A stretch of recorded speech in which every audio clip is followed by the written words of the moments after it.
So, as I said, because this is going to be an interactive session, as Principal Sir has also said, let us try to interact and understand what careers we all can get into.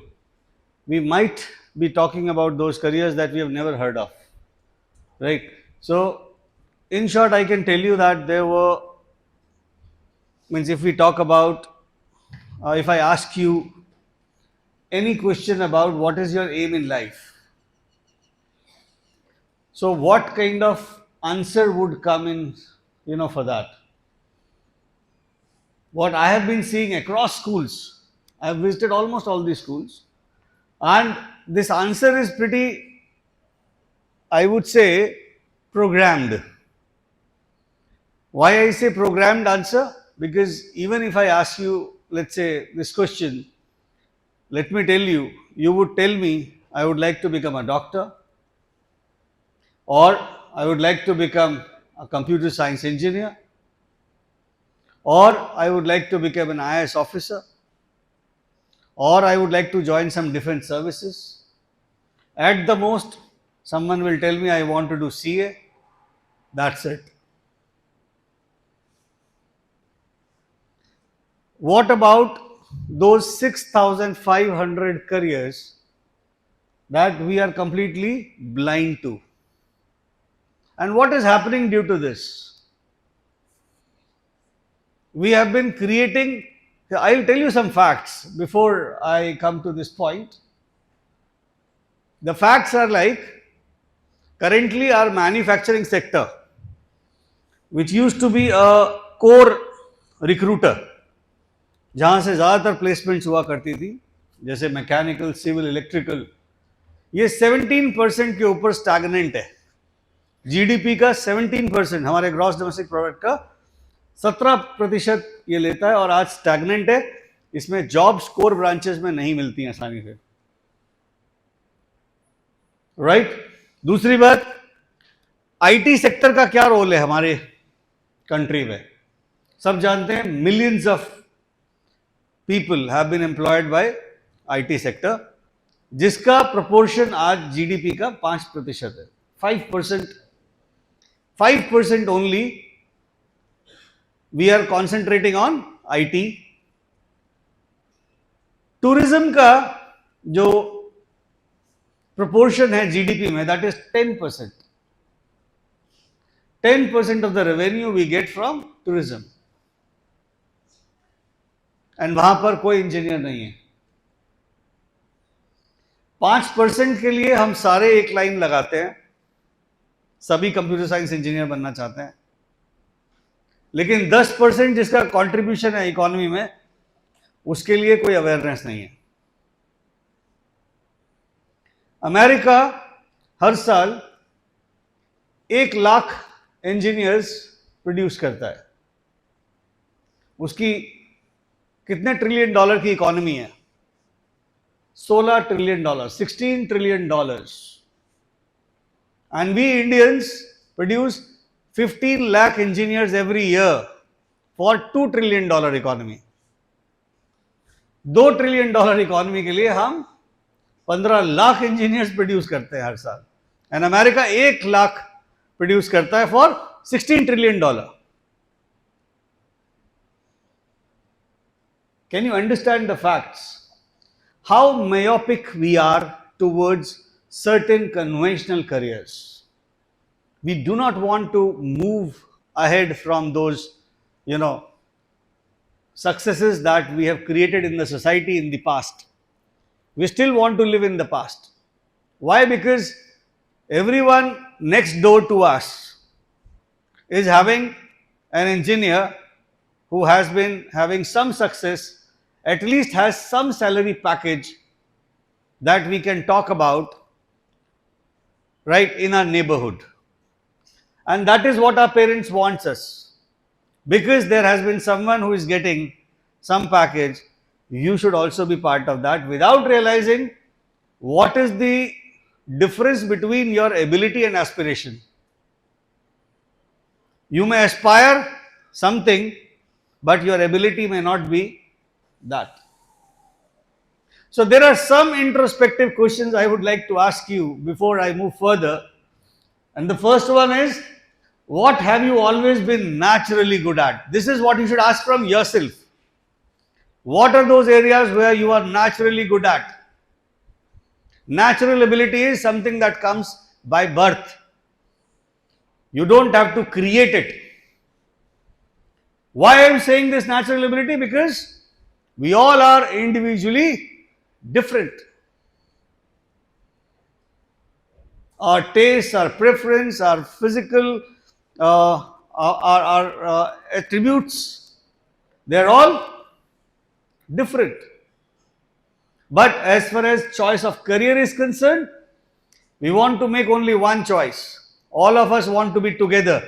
If there are 200 students over here, then all 200 students should have 200 careers. One for each. That difference can be created. The only problem is we lack career counseling.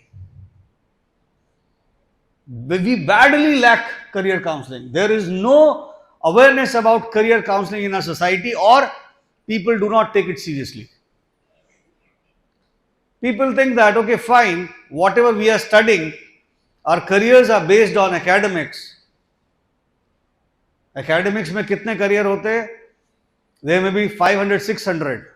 Beyond academics is a world for you, where you are good at. So natural ability क्या है आपकी? You should know that. Right? Are you getting my point? What do you enjoy learning about most? क्या पसंद है आपको? अभी I was seeing a symposium. We were talking about music. ये चीजें आपकी पसंद में हो सकती हैं. स्पोर्ट्स आपकी पसंद में हो सकता है. आर्टिस्टिक नेचर आपकी लाइकिंग में हो सकता है. कुकिंग आपकी लाइकिंग में हो सकता है. क्या एरियाज हैं? ट्रैवल एंड टूरिज्म आपकी लाइकिंग में हो सकता है. There can be so many things that you can talk about when it comes to your likings, your hobbies. And let me tell you, when you come to school, you come here to explore the things, not just to fit yourself into a syllabus. Unfortunately, we do that. Out of syllabus किसी को अच्छा नहीं लगता है. जब इस दुनिया में आप स्कूल के बाहर निकलेंगे, you will find things which are all out of syllabus, and you will have to solve those things which are current problems of the day. And if you have the ability to solve those problems, whatever kind of problems they are, they can be social, political, economic, technical, right, legal, whatever kind of problems you are solving, right, they will have value if you have the problem solving ability. So practical learning is very, very important, right? So we need to have at least आज के समय में 50% of your time should go in exploring the things rather than sitting into the classrooms. That is the trend of new age education or new age courses or new age colleges. हम आज भी IITs, IIMs यहीं पे अटके हुए हैं. इनके ऊपर सोचते ही नहीं है. There are many new age colleges that have come up and they are doing significantly great. They have created an impact in a short time. What top institutions take hundreds of years to create an impact. Why? Because they are talking about skill development. आज के time skill है, so you have a earning. If you don't have a skill, you please keep showing your mark sheet to anyone. Nobody is going to give you any kind of job. Right? So, what are you known for? आप किस काम के लिए जाने जाते हैं individually, आप सब में यूनिक एलिमेंट है, and you all are famous for something, you are made, you are good for something, right, you are good for something, each one of you. अगर उसको ढूंढ लो आप, आपके लिए करियर बनाना बहुत आसान हो जाएगा, but remain unbiased. As a counselors, we have to remain unbiased as far as your aspirations are concerned. आप एस्पिरेशन रख सकते हो अपने आप से, I want to be an IITian, but आपकी एबिलिटी वैसी नहीं है, सो हमें ये आपको बताना होता है that okay you are not like that, what you are thinking, and I will break some myths also. What are your top 3 values or things you hold most dear? What are those values that you really want to, carry ahead for the next 40 years in your life? 40 साल तक मैं उस value system को, I want to live with my parents, I don't want to leave them, ये एक value system है. I want to be independent and I want to have lot of money. Be clear with this, फिर ऐसे ही रहिए. I want to have time for myself, I want to have work life balance, then be with that. I want to be with an industry that is full of glamour and entertainment. तो रहिए फिर वैसे, but stick to some values that you are going to carry ahead. Are you understanding? Till the back, you are listening? All right, great. Please next slide. कुछ career myths को break करते हैं. पहले problem कहां से शुरू होती है? जब आपसे यह कहा जाता है नथिंग इज इम्पॉसिबल, आप सब कुछ कर सकते हैं. This is actually a useless statement. It can be very good motivational statement, right, but आप मुझे बताइए, can everyone be a sports person? Can everyone be an artist? Can everyone be a musician? Can everyone be good into academics? Nahi na. So there are lines that you have to draw. You need to know your limitations. इसीलिए कोई ये कहे कि नहीं, हाँ आप सब कुछ कर सकते हो, बस मेहनत करनी है आपको, तो नहीं, it will not happen unless you understand yourself, understand your path. किस पाथ को आप अचीव करना चाहते हो? नहीं तो ऐसा नहीं होता. मेरे पास स्टूडेंट्स आते हैं, सर 7 years हो गए नीट देते हुए, अब बताइए सर क्या करें? सर 3 साल हो गए जेई देते हुए, सर 3 साल सीए करते हुए हो गए, वो हो नहीं रहा है. सर सपना था डॉक्टर बनना है ग्रैंड पेरेंट्स का, वो भी नहीं लग रहा है हो रहा है. भाई अपने आप को देखो ना, और ये भी तो देखो कि आपकी नॉलेज कहां जा रही है. Where are you aware about आज की दुनिया कहां चल रही है और आप कहां चल रहे हो?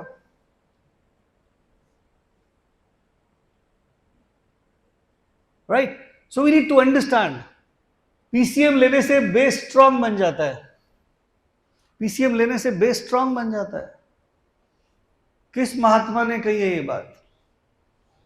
50% लोग हमारे कंट्री में graduates are not employable.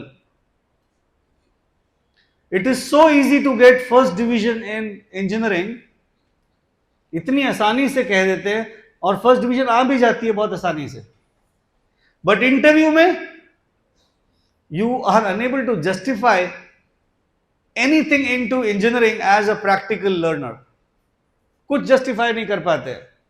And ऐसे हमारे कंट्री में 50% ग्रेजुएट्स है जिन्होंने ग्रेजुएशन तो करा है, लेकिन उनको ग्रेजुएशन जैसी नॉलेज बिल्कुल नहीं है. जिस फील्ड में हमने पढ़ाई करी है उसी की नॉलेज नहीं है. एंड उसको तो छोड़िए, आप ही लोगों से क्वेश्चन पूछता हूं, 98% आ गए, 99% आ गए, कैन यू डिफेंड दैट? उन्हीं सब्जेक्ट्स में can you defend an interview? You will be in tatters. अगर आपसे 4 क्वेश्चन पूछ ले जाएंगे, रखा का रखा रह जाएगा वो टॉपर वाला एटीट्यूड, खत्म। क्यों? बिकॉज नॉलेज ना होते हुए भी हमारी इतनी इन्फ्लेटेड मार्किंग हो रही है बोर्ड्स की, everybody is passing with 90% of marks. उनका तो सोचिए जो बेचारे 70-80% लेकर आते हैं, वो तो सोचेंगे हमें तो कहीं, हमारे लिए तो जगह ही नहीं बची है कहीं। जबकि करियर्स नॉन एकेडमिक भी होते हैं, उनका पढ़ाई से कोई रिलेशन नहीं होता, and they can do very good in to those things. मैं उन करियर्स की बात भी करूंगा आपके साथ आज। सो परसेंटेज उतनी लाइए जिसको डिफेंड कर सके। ये फॉल्स इमेज दिखाना, न्यूज़पेपर्स में बड़े बड़े शो बिजनेस क्रिएट करना, एजुकेशन बिकती है भाई आजकल, इसमें कोई खास बात नहीं रह गई है। There is no joy of learning, वो मजा खत्म हो गया जो कभी हुआ करता था, जब मैथ्स के टीचर पोएट्री भी कर लेते थे। वो समय थे। आज बहुत चेंज हो गया है, राइट? तो मैकेनाइज्ड एनवायरमेंट में रह रहे हैं हम, हमको ये समझा जा रहा है रोबोट्स हैं, इनको कोचिंग में डाल देंगे तो रोबोट्स की तरह ये रिजल्ट निकालें, और रिजल्ट नहीं निकालेंगे तो फिर सोसाइटी में इनको शेम कर दिया जाए, मतलब एकदम ये कह दिया ये तो किसी काम का नहीं। क्यों? क्योंकि आप ही की खुद की नॉलेज नहीं है कि इतने करियर्स हैं, लेकिन आप उनको गाइड नहीं कर पा रहे हो कि कितने करियर्स में आप जा सकते हो। तो आप चाहे पास हो चाहे फेल हो, let me tell you, each one of you has the potential to perform some job, some work that we can identify after having an interaction with you individually, with you and your parents. That is the power of career counseling, right? जैसे एक doctor के पास जाते हैं आप to understand कि sir ये problem है, क्या करना चाहिए इसका, चाहे वो फिजिकल इश्यूज हो या मेंटल इश्यूज हो। ऐसे ही करियर के लिए भी आपको, यू शुड बी अवेयर कि there can be, means one session can transform your entire life, पूरी जिंदगी बदल सकती है वो आपकी, वहां सिर्फ एक सेशन से। बट अवेयरनेस आज भी हमारी सोसाइटी में करियर काउंसलिंग के लिए बिल्कुल नहीं है। हम मूवी पे 2000 रुपए 3000 रुपए खर्च देंगे, राइट, लेकिन करियर काउंसलिंग के ऊपर नहीं। ऐसा लगता है कोई जरूरत नहीं है। एक स्टूडेंट को, लेट मी टेल यू, यहां एक स्टूडेंट को इस बात की जरूरत है कि आपको स्टडी करा जाए, आपके बारे में आपको बताया जाए कि आप कौन हैं, ताकि आप ये डिसाइड कर पाए कि आपके लिए सही करियर्स क्या हो सकते हैं। और अगर ये डिस्कवर कर लिया तो समझ लीजिए कि आधी आपने जो रेस है वो जीत ली। आप ट्रैक आपने सही पकड़ लिया, उसमें ठीक है 8 या 10 साल जरूर लगेंगे उसको बनाने में, लेकिन ट्रैक तो सही पकड़ा। My own children when they were very small, class 5th 6th में, both of them loved music, right? Today my son is 24 years, my daughter is 21 years, and both of them are musicians. My son is a Western musician, he is a pianist, and my daughter is a Hindustani vocalist, she is a singer, right? What I mean to tell you is that कोई भी career छोटा या बड़ा नहीं होता। आपका passion अगर आपका है और जिसमें आप 10 साल दे सकते हैं किसी ने चुना 10 साल देना जब वो क्लास 5th में था, 10 साल उसने तभी से दे दिए। और किसी को ये समझ में आया जब वो 12th में आ गया, तब जाके समझ में आया। It makes a lot of difference. समय की बहुत वैल्यू होती है। आप किस स्टेज पर क्या डिसीजन ले रहे हैं अपने बच्चों के लिए एज अ पेरेंट, ये आपके लिए बहुत इंपॉर्टेंट होता है। Starting early sometimes with some skills is crucial to your success. और इसीलिए प्रॉब्लम होती है कि ग्रेजुएशन में बहुत सारे लोगों को ये रास्ता ही नहीं दिखता कि हम किधर जाएं, वेयर टू गो। पढ़ाई करते चले जाएंगे, करते चले जाएंगे। Delhi university, a big name. क्या है दिल्ली यूनिवर्सिटी में? कौन सी स्किल्स दे रही है दिल्ली यूनिवर्सिटी आपको? बताइए मुझे। Except few courses, BA, BSc, BCom, conventional courses हैं, बिल्कुल आउटडेटेड है। कोई इंडस्ट्री का पर्सन आके वहां दिल्ली यूनिवर्सिटी में लेक्चर देता हो, बट फिर भी हमारी सोच अभी भी कन्वेंशनल एजुकेशन पर टिकी हुई है। आज जमाना है स्किल्स लेने का।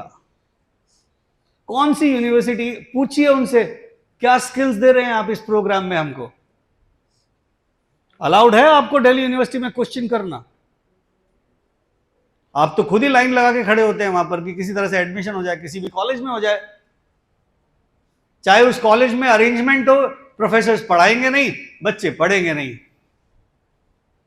सुबह 9 बजे जाएंगे, 12 बजे कॉलेज के बाहर। No purpose of life. 3 साल ऐसे बीत जाएंगे, फिर सोचना पड़ता है कि अब क्या करें। फिर आप कहां जाते हैं? Coachings. Mukherjee Nagar full of civil services coachings. वो तो हैरानी की बात है, यहां पर 10th और 12th के बच्चे सिविल सर्विसेज की कोचिंग करते हैं। अरे भाई बेवकूफ हो क्या? 10th और 12th के बच्चे क्या सिविल सर्विसेज की कोचिंग करेंगे? जिस एग्जाम को आपको ग्रेजुएशन के बाद देना है, उसको आप क्या सोच सकते हो, समझ सकते हो, जब आपकी एज खाली अभी 16, 17, 18 साल है। जिस प्रोफेशन में मैच्योरिटी चाहिए 28 साल की। चार्टर्ड अकाउंटेंसी, हमने कॉमर्स पढ़ लिया 12th में, तो हमें लगने लगा कि हम we can do chartered accountancy. CA हमको अलाउ कर देता है फाउंडेशन में अपीयर करके आगे बढ़ने के लिए, राइट? लेकिन इसका मतलब ये नहीं है कि आप में ये मैच्योरिटी है, यू कैन अंडरस्टैंड कॉमर्स। इसीलिए यहां पर मैक्सिमम फेलियर्स हो जाते हैं यहां पर सीए में, क्योंकि शुरुआत में हम ये सोचते ही नहीं कि we are not having that fun with numbers kind of attitude. We can not have fun with numbers. हमें मैथ्स, हमें न्यूमेरिकल्स पसंद ही नहीं है, लेकिन कोचिंग हम कर रहे हैं सीए की, जबकि मैथमेटिक्स हमारा पुअर है।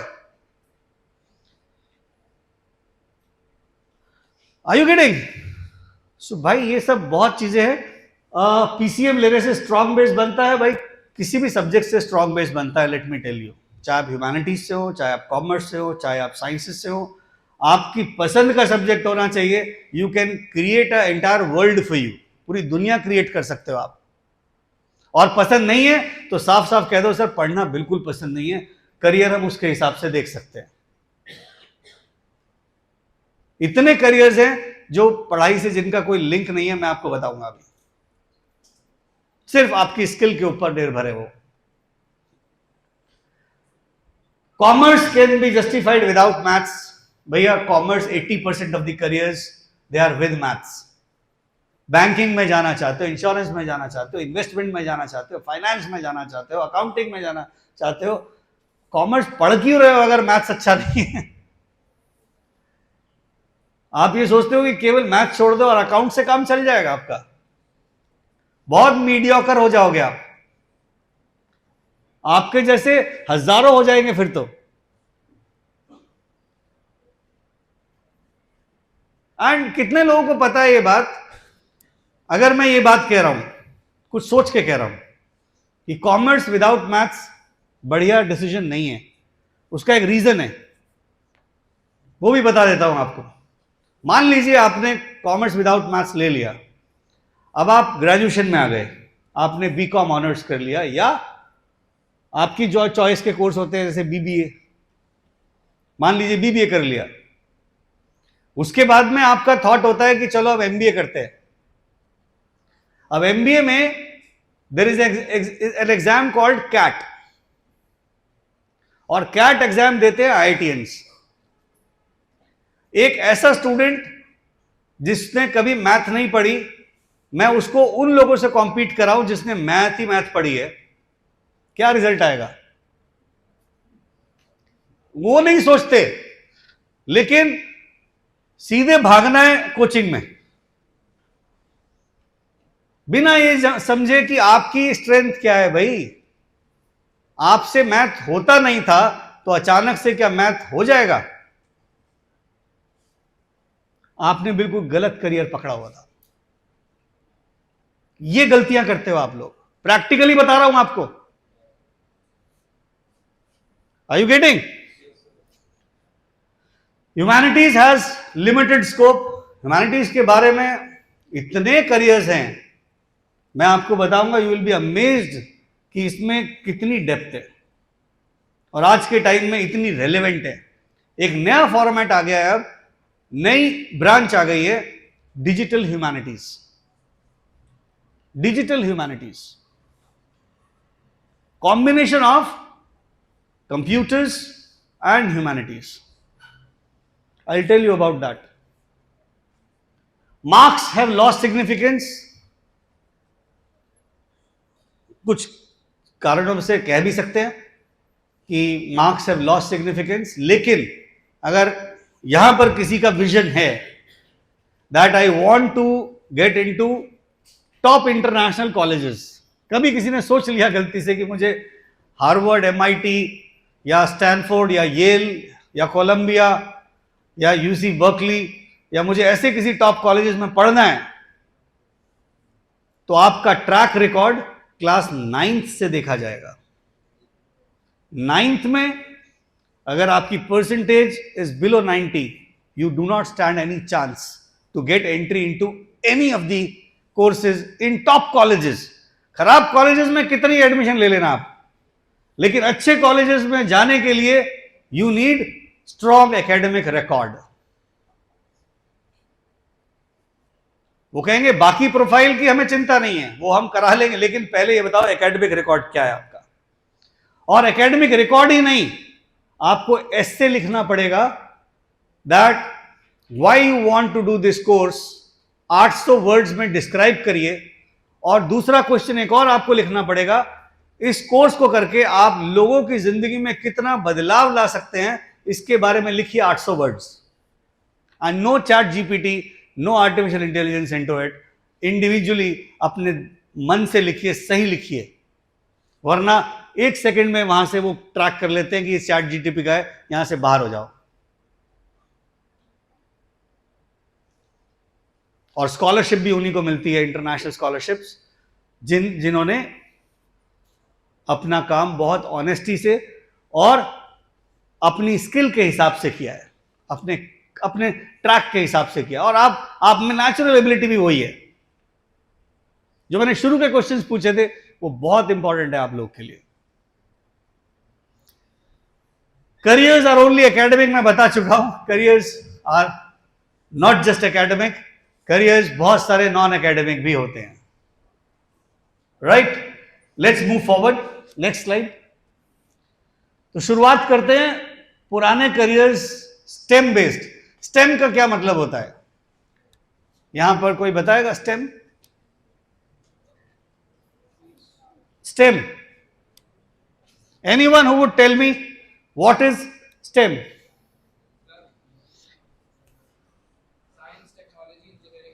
Absolutely correct. Thank you for that. Science, technology, engineering and maths. ये इंटरनेशनल टर्म चलती है। हमारे कंट्री में इसको बोलते हैं पीसीएम, राइट, जबकि बाहर इसको बोलते हैं स्टेम। एक बड़ा मेजर डिफरेंस आ जाता है इतनी बात से ही। इंटरनेशनली आप कोई भी सब्जेक्ट साइंस का, चाहे वो बायो ही क्यों ना हो, you cannot study without maths. किसी भी इंटरनेशनल कॉलेज में आप बैचलर्स में अगर जाना चाहते हैं, बीएससी प्रोग्राम करना चाहते हैं, बीएस बोलते हैं इंटरनेशनल में, तो अगर आप ऐसा कोई भी प्रोग्राम करना चाहते हैं, you will not be able to do. Why? Because you do not have maths. वहां मैथ्स कंपल्शन है, बायो पढ़ने के लिए भी, डॉक्टर बनने के लिए भी. एंड उसका रीजन है, एंड बड़ा वैलिड रीजन है, बिल्कुल सही रीजन है. मैं आपको बताऊंगा उसके बारे में भी. राइट. सो इंजीनियरिंग में पुरानी ब्रांचेस हैं, computer science, electronics and communication, mechanical, civil, electrical. Right. ये सब ब्रांचेस पुराना सब जानते हैं इसके बारे में. और मेडिकल में एमबीबीएस, बी फार्मा या बीडीएस, ये बड़े पुराने सिस्टम्स हैं, अभी तक चल रहे हैं, खींच खींच के चल रहे हैं. बट सैचुरेशन है, फुल्ली सैचुरेटेड है.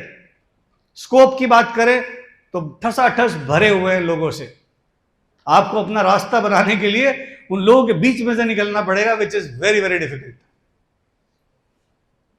And architecture and life sciences. Architecture जिनकी आर्टिस्टिकनेस भी ठीक है, और लाइफ साइंसेस जो प्योर नेचुरल साइंसेस में बीएससी करते हैं, BSc bio, BSc physics, BSc chemistry, life sciences. और नए करियर्स क्या है? New careers, stem based new careers, नए करियर्स. जीन थेरेपी, ऐसे म्यूटेंट्स को डिस्कवर करना जिससे हम डिजीज को क्योर कर सकते हैं. ऐसे म्यूटेंट्स को डिस्कवर करना, it is a work of scientist. And इसमें आप जीन थेरेपी में you can do your graduation rather than becoming a doctor only. Right? Then robotics. Robotics आप में से बताएंगे anyone, ये कौन सी ब्रांच के अंडर आता है? रोबोटिक्स का जो ब्रांच है, पेरेंट ब्रांच है, वो क्या होता है? मैकेनिकल. गलत है. Robotics is a branch of parent branch. बोलिए. पेरेंट ब्रांच मतलब उसकी ओरिजिनल ब्रांच रोबोटिक्स की क्या है? नहीं.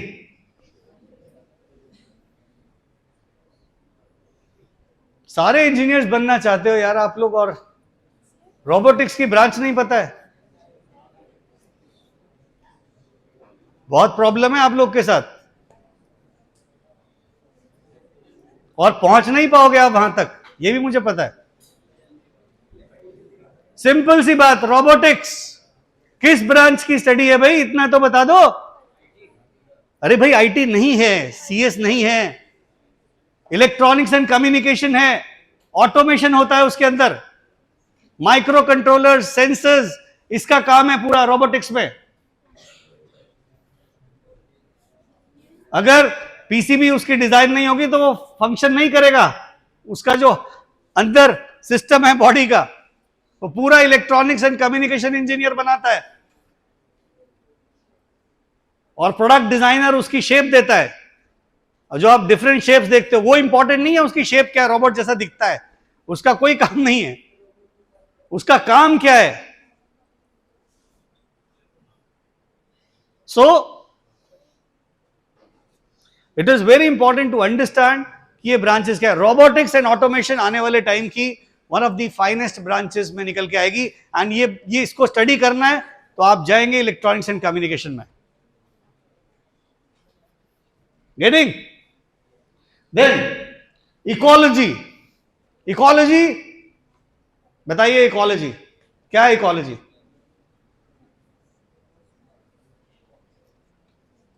भाई आप में से बहुत लोग 99 लेने आने वाले हैं, राइट?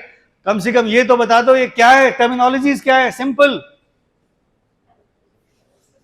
या बोर्ड को लिख कर दे दो कि आपको 70% से ऊपर ना दिए जाए, नहीं तो हमारी ही प्रॉब्लम हो रही है. इकोलॉजी क्या होता है?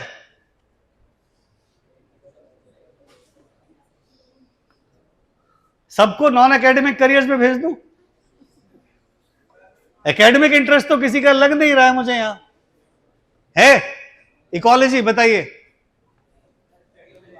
Very good, study of environment. और इसको और प्रिसाइजली बता दूं, जितना भी हमने इकोलॉजी, इकोलॉजिकल एनवायरमेंट जिसको बोलते हैं balance between humans and other species, वो जो हमने डिस्ट्रॉय करा है, जंगल्स को काट दिया है, उसका जो इंपैक्ट हो रहा है, हमारी अपनी फूड चेन प्रॉब्लम में आ गई है।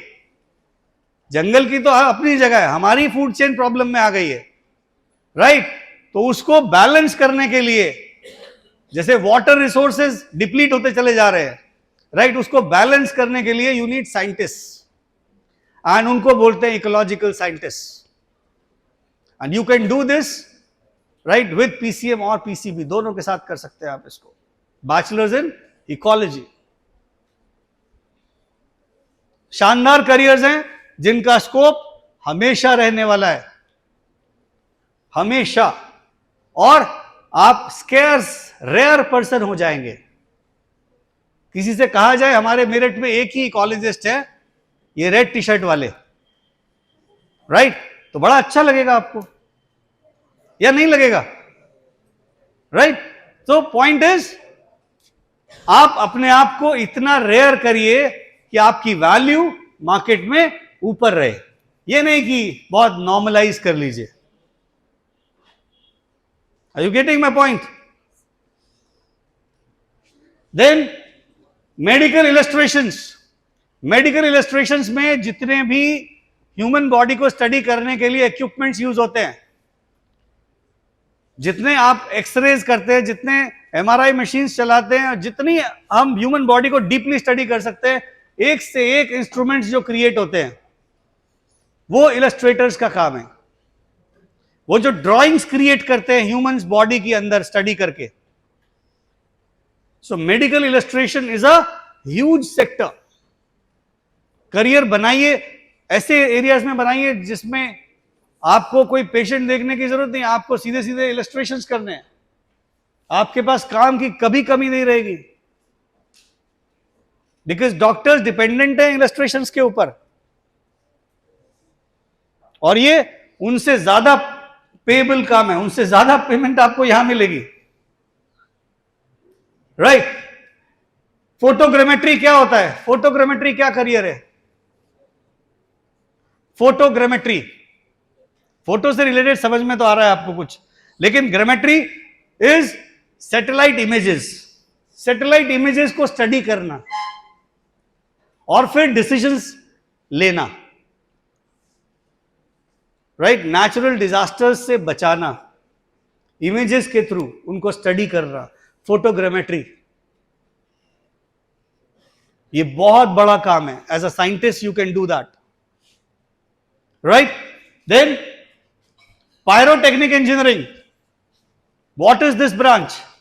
Pyrotechnic engineering.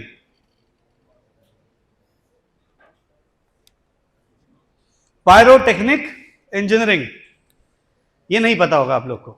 Pyrotechnic engineering is जो फॉर्मेशंस बनते हैं क्रैकर्स के, फायरवर्क्स के, आकाश में। आप जब आईपीएल देखते हैं, जब कोई टीम जीतती है, तो वो जो एकदम फायर क्रैक्स होते हैं, और वो जो फॉर्मेशंस बनते हैं, अलग अलग कलर और एकदम सही फॉर्मेशन, ग्रामेटिकली एकदम करेक्ट, कोई गलती नहीं हो रही फायरवर्क्स में। कलर कॉम्बिनेशंस स्काई में जो होते हैं, न्यू ईयर पर सेलिब्रेशंस होते हैं, वो देखते हैं आप कैसे बर्स्ट होते हैं। वो काम कौन करता है? Pyrotechnic engineers. ये भी एक फील्ड है इंजीनियरिंग की। आपको नहीं लगता कि ऐसे फील्ड्स को एक्सप्लोर करना चाहिए जिसमें कोई है ही नहीं?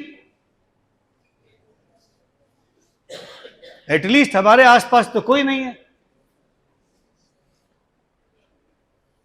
लेकिन प्रॉब्लम ये होती है, ये आप लोग को सजेस्ट करना बहुत आसान है, राइट? लेकिन एक्शन आपका, अगर मैं अब भी आपसे क्वेश्चन आंसर्स करूंगा, तो आप मुझे अभी भी क्वेश्चन यही पूछेंगे, सर मुझे इंजीनियर कैसे बनना है, या मुझे सिविल सर्विसेज कैसे क्रैक करनी है? क्योंकि आपकी गलती नहीं है, आप लोग प्रोग्राम्ड हो गए हैं, आपके ऊपर परत चढ़ गई है, उस परत को हटाना वो एक करियर काउंसलिंग सेशन से कुछ नहीं होगा। परत चढ़ जाती है तो परत नहीं हटती है ना, वो उसका इंप्रेशन तो छूट जाता है ना दिमाग के ऊपर। सो वो जो इंप्रेशन यहां बैठ गया है ईयर्स, कई ईयर्स से जो चल रहा है, वो एक काउंसलिंग सेशन से बदल तो नहीं जाएगा। बट स्टिल मैं आपको ये इसलिए बता रहा हूं क्योंकि दुनिया बहुत बड़ी है। आप लोगों में से कुछ लोग हो सकता है थोड़े समझदार हो जाएं और वो सोच ले कि शायद हाँ अपना ब्रेन ना यूज करके what somebody is guiding, maybe we can go there and we can pick up those careers based on our interest. दूसरी बात, फॉरेंसिक्स क्रिमिनल एविडेंस कलेक्ट करने के लिए बायो बेस्ड ब्रांच है, किसी को अगर करना हो, और ये हाँ पीसीएम भी कर सकता है, इसमें बायो और केमिस्ट्री का दोनों का यूज है, बट इसको पीसीएम भी कर सकता है फॉरेंसिक्स में क्रिमिनल एविडेंस कलेक्ट करने के लिए। सो साइबर क्राइम्स बढ़ते जा रहे हैं एंड आपको कहीं ना कहीं फॉरेंसिक्स की पहले से बहुत ज्यादा जरूरत है। इसमें हमेशा स्कोप बढ़ता जा रहा है और इसके अंदर गवर्नमेंट की कुछ यूनिवर्सिटीज है, नेशनल फॉरेंसिक साइंसेज यूनिवर्सिटी भी है, right, but we are unaware about them, हम इसके बारे में सोचते भी नहीं। और ये शानदार फील्ड है, right. Then sound engineering, BTech 4 years. Let's say you spend your time with artists like Sonu Nigam, कि साउंड डिजाइन कैसे करी जाती है, साउंड इंजीनियरिंग कैसे होती है, कुछ टॉप कंपनीज के साथ काम करने का मौका मिले आपको बॉम्बे में, I can send you to do this engineering. आप में से कोई भी चाहेगा, I can send you for this project. 4 years sound engineering में देकर आइए एंड देखिए कि how you make out your career. इतना स्कोप है इसके अंदर, साउंड इंजीनियर इतने हैं ही नहीं हमारे पास, और इंडस्ट्री मल्टी $billion की इंडस्ट्री है, राइट। देन क्रिप्टो एनालिसिस, क्या होती है क्रिप्टो एनालिसिस? क्रिप्टोलॉजिस्ट कौन होता है? क्रिप्टोलॉजिस्ट कौन होता है बताइए? Who is a cryptologist? Cryptologist जो हैकर्स होते हैं ना, जैसे हैकर्स साइट को हैक करते हैं, तो उनसे हैकर्स से बचाने के लिए जो मैथमेटिकल मॉडल एल्गोरिथम तैयार होता है, that is done by cryptologist और crypto analysis. Someone who is very strong with maths can become a crypto analyst. और ये फील्ड जो है साइबर सिक्योरिटी से रिलेटेड है, crypto analysis. Then food science, अगर आप इंजीनियरिंग करना चाहते हैं फूड टेक्नोलॉजी में कर सकते हैं, हमेशा स्कोप रहेगा इसका। चाहे आप पैकेजिंग क्रिएट करें, चाहे आप फूड प्रोडक्ट्स के प्रोसेसिंग, आप उनके बारे में सोचें, एग्रीकल्चर बेस्ड आइटम्स हैं, उनको प्रोसेस कैसे करते हैं। Food industry is huge. FMCG, ITC में काम करने का मौका मिले, हिंदुस्तान यूनिलीवर में काम करने का मौका मिले आपको, इमेजिन करिए क्या शानदार कंपनीज हैं ये।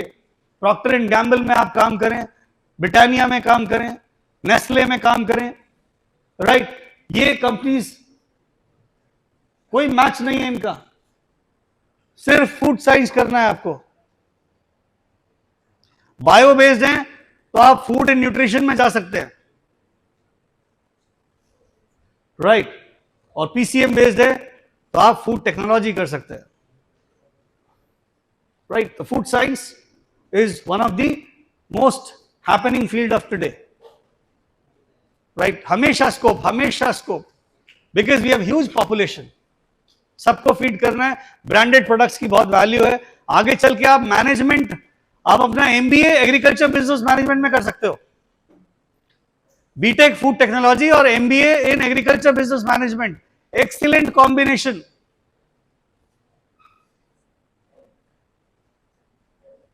राइट क्योंकि प्रोडक्ट्स क्या है, एग्रीकल्चर बेस्ड है ना, और एग्रीकल्चर बेस्ड प्रोडक्ट्स का बिजनेस आप सोच नहीं सकेंगे कि कितना बड़ा बिजनेस हो सकता है।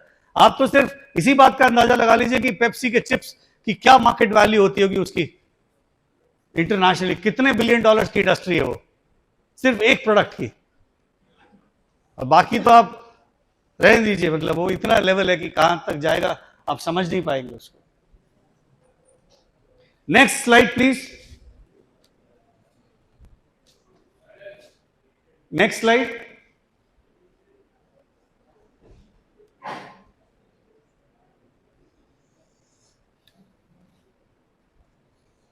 या कुछ करियर्स ऐसे होते हैं जो साइंस और आर्ट्स का कॉम्बिनेशन होते हैं। कई लोग ऐसे होते हैं यहां पर जिनकी drawing sketching along with PCM is great, बहुत बढ़िया होते हैं उसमें। तो ऐसे कौन से करियर है जिसमें मैथ्स और आपकी ड्राइंग स्केचिंग का यूज हो सके? That is mechanical, civil, infrastructure projects बनते हैं, you need to have sketches. Urban planning होती है, शहरों की प्लानिंग होती है, सोसाइटीज की प्लानिंग होती है, you need sketches along with mathematics. So physics, maths और स्केचिंग, ये तीन चीजें अगर स्ट्रांग है, केमिस्ट्री उतनी नहीं भी है तो भी चलेगा, right. So mechanical, civil, architecture, उसके अलावा वेबसाइट डेवलपमेंट, वेबसाइट डिजाइनर की भी स्केचिंग अच्छी होनी चाहिए, आर्टिस्टिक होना चाहिए। और स्केचिंग का मतलब ये नहीं केवल हाथ से, आप कंप्यूटर एडेड स्केचिंग भी कर सकते हैं, कंप्यूटर एडेड डिजाइनिंग भी कर सकते हैं, ग्राफिक्स भी कर सकते हैं। उसके अलावा modern urban planners, orthopedic technologist, biomedical engineers, क्योंकि बायोमेडिकल इंजीनियर्स का काम यही होता है। So what we can do is commerce based new age careers क्या है? Commerce based new age careers, banking, finance, actuaries, fintech, business analysis, corporate law, CFA, investment, wealth management, digital marketing, branding, HR, ये सारे commerce based careers हैं। कुछ careers without maths भी इसमें चल जाते हैं, जैसे डिजिटल मार्केटिंग, ब्रांडिंग, राइट। लेकिन most of the careers are all maths based. Next slide, next slide. Humanities based careers में you have, I told you कि बहुत अच्छे करियर्स है, जैसे fine arts and design. Design में ग्राफिक्स से लेकर के आप बात करें product design, graphic design, fashion design, interior design, furniture design, space design, right, transportation design. Imagine कि इतने करियर्स है कि आप सोच नहीं सकेंगे, डिजाइन नहीं। उसके अलावा you have hospitality, airlines, tours and travels, hotels, strong career, right. Visual merchandising, visual merchandising का मतलब जब आप शॉपर स्टॉप जाते हैं वहां पर आप देखते हैं कितने अच्छे से डिस्प्ले हुआ है, वो डिस्प्ले का काम किसका है? विजुअल मर्चेंडाइजर्स का, राइट। उसके अलावा media, film making, graphics, journalism, public relations, advertising, music production, blogging, YouTube पर ब्लॉगिंग करना, राइट। उसके अलावा television production, law, curator, political analyst, social media, psychologist, editing, creative writing, chefing, इतने सारे करियर्स हैं। इसके अलावा भी there are hundreds of career into humanities, कोई एंड नहीं है। और हमको सिविल सर्विसेज बताया जाता है ह्यूमैनिटीज के साथ, जो आप में से एक भी नहीं कर सकता। रीजन कि हम लोग उतने एकेडमिकली गिफ्टेड नहीं है, हमारी रीडिंग हैबिट्स नहीं है। मेरी बात स्ट्रेट फॉरवर्ड है, हार्श है, लेकिन आई होप आप उस बात को समझेंगे। I am saying it out of my experience. Next, 6,500 career and we are aware of only 10 to 12 careers.